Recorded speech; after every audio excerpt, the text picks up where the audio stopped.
Hi there, it's Adrian here.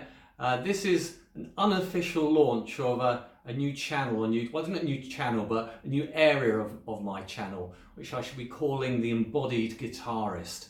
It's an offshoot of my work as an Alexander technique teacher, which if you're unfamiliar with, it looks at how to move more freely and more efficiently. And all the classical music colleges employ Alexander teachers to help there to overcome playing injuries and help improve performance. Now I say unofficial, I did actually have a video in mind that I was going to launch with, but I was giving a Skype lesson to Dom, hi Dom, down in Perth. I'm up in London, down in Perth, is that right? Up and down, is the world upside and downside? Depends where you are, I guess. On the other side of the world from me anyway. And Dom was recording his lesson, and unfortunately his hard drive maxed out. So he did ask if I could recover this. So we're going to quickly talk about how the mechanics of string bending. So one thing we need to know about string bending is what it isn't. It isn't a pushing with the fingers. You don't squeeze the hand with the fingers. So the support for a string bend comes from the pronation and supination of the arm, which is really the two bones of the arm crossing over each other. And the muscles to do that are really up in the forearm. So this movement is not a wrist movement, it's really an arm movement. I often see that when talking about funk guitar styles, they say be loose in the wrist. Well, yeah, you do want to be loose in the wrist, but that movement, again, pronation, supination, it's up here you need to be loose. I think it's really important that if you're giving information about being loose somewhere, but if this area is being tight, it doesn't matter how loose that is, because that range of movement and that range of movement, for example, isn't what you're doing in strumming. Anyway, back to the left hand, or fret hand, apologies to left-handed players.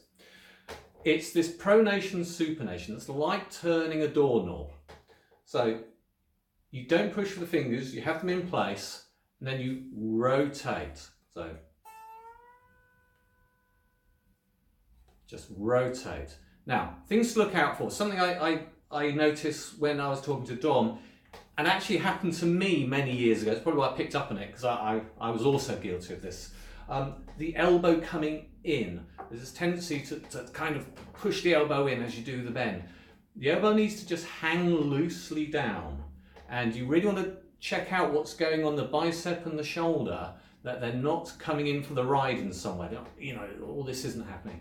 So you can keep your poise, and Dom knows this, he's had Alexander lessons before. We do talk about poise and posture a lot within the Alexander technique, and that's really what my first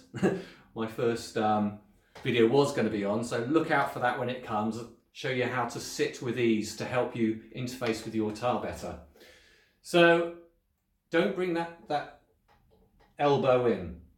So it's just a rotation. You do kind of need a bit of strength in the wrist because it might want to buckle a little bit. So you might have to get used to that. Now, the thing is, once you're at the top of the bend, what happens then is most of us do a vibrato afterwards. And there's two ways to do that. Now, one, and it's probably the way I do it, and I think probably players like Yngwie Malmsteen do it, because he has a tone-wide vibrato. It's very wide. It's super wide vibrato. To do that, you basically release the bend off and back up again. So the vibrato is coming from that as well. The other way you can do it, and I picked this up quite a few years ago from Guitar Techniques magazine, Sean Baxter, who's a phenomenal player.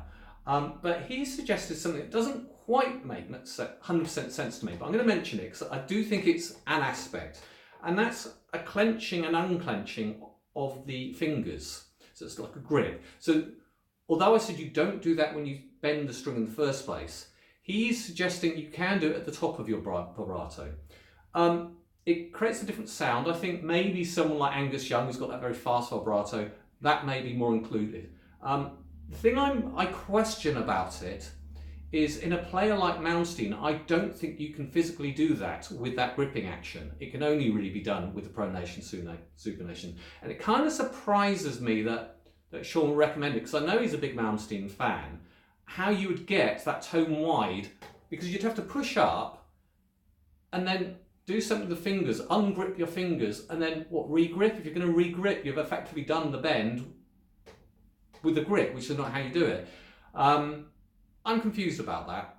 If anyone's got any ideas, let me know. I'd love to hear your thoughts on it. But you can incorporate some of it. I'm not saying you don't use it at all, but in a tone-wide one, I don't quite see it. But for a smaller, maybe a semitone or a quarter tone, a smaller vibrato, and it does create a quicker vibrato. So it's just to know it's there. It's up to you to decide how much of the mechanics of each one you use for your vibrato, whether it's that or that, and the combinations of the two. But yeah, I mean, that's me trying to squeeze. I think most of us don't really think about it in great detail. We get a feel for it. I think I'm probably mostly rotation of the arm, but I've got a feeling there's a little bit of that in my vibrato. Maybe I should have studied it in great detail before I made this video, but it's good to know it's there. Now, I do actually have some exercises that I thought might be useful for you to practice this, because we practice scales, but if you're a blues rock player and you know, you're going to be working out the pentatonic box a lot, and you're going to be having a lot of bending in it as well, so you're going to have a lot of that. But we very rarely actually practice those things. I mean, you might practice that a little bit. It's a simple blues lick. But there are actually ways, I can't remember how many are, I'll have to go and look at the PDF. But there are quite a few variations, rhythmic variations, that you can put in to make it almost like practicing a scale, but it's a sequence of basically that classic blues lick in different phrasing. So that way you get used to choosing what to do with your pick hand. Oh, while we're thinking about the pick hand, that's the other thing to consider. Sympathetic tension. I nearly forgot all about this. So when you're doing the bend, I'll come back to the other bit. When you do the bend, obviously you want to be sure what your shoulder's doing, and you're not tensing the upper arm because this is a rotation. But really be careful what you're doing with the other hand. What we find is you often get sympathetic tension. So if you're tight this side, you'll notice you'll be tight in this hand as well, you'll be gripping. So while you're practicing your string bendings, make sure you have the plectrum in your hand and really hold it gently. Make sure that the bend isn't generating some sort of tension in your other hand, because it's a good sign you've got tension throughout your system. Now, another place to check out on this is your neck muscles, and this really is more of an Alexander thing, which I'll cover more in another video. But the whole way we react to a stimulus, the way we over mentally engage in something, and if we overly mentally engage, we over physically engage. Because of the nature of the startle reflex, the neck muscles tighten very quickly, and there's a reason for that, because 5 kilograms of weight on top of your head, on top of the spine, the neck muscles have to adjust and readjust very quickly, and they fire quite quickly in a reaction. So you'll notice if you're pulling on your neck as you do it, it's another sign that maybe you're overdoing it. So yeah, you can check out the neck muscles, but I'll cover the relationship of the head and the neck to the spine in the next video, to be honest. So yeah, so I will link some little exercises that are just groups of 4 and 6, I think. Basically kind of like equivalent of scale exercises for a blues player, to give you something to practice this too repetitively in a few different variations. So they're kind of like useful licks in their own right, but they're also repetitive just for learning process. Okay, so I think that pretty much covers everything I can think of right now. I hope that answers your questions, Don, because this was primarily for you first, and I hope everyone else found it useful as well. Okay, take care, bye. Hi again, haven't gone yet. As always, there's something I forgot. Another bit of information that's useful to know, and that is the part of your fingertips you use. So what you don't do is use the very end of your fingertip to push. I know in classical style the fingers, how am I going to, are very arched and over, and in chord playing you'll often find that. But in string bending and pentatonic style phrasing, rock style, we tend to have a much more flatter approach. So you use let's have a look at this, kind of here, not right on the end, just show up, but further around there.